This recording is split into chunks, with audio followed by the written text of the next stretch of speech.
What's up, guys? Now in this video, guys, we will talk about why people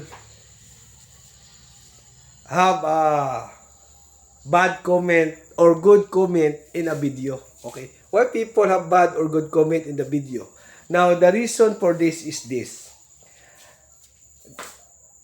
It is the same video you post. Okay, when a vlogger or a video is posted, people will look at it. Okay, but for some reason, the same video, people have different comment.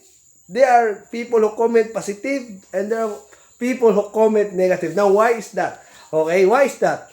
The very reason for that is that those people who comment positive on that video, they comment positive because they have positive experience regarding or in connection to the video.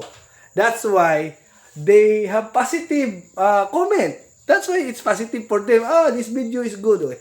But for those people who see the same video and comment like bad comment or I don't know, not good comment, the main reason for that is those people experience bad experience in connection to the video. So that is the reason.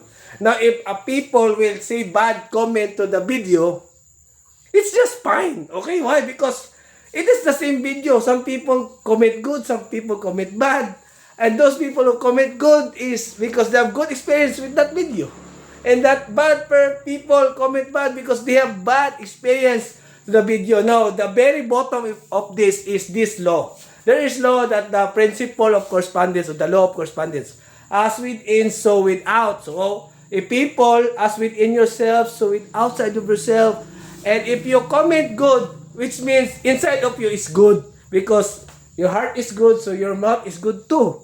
And your mind is good too, okay? But if your mind and heart is bad, what you come out of your mouth will also bad. But it's just fine, okay? Some people good, some people bad. That is how life to be, okay? Bye-bye.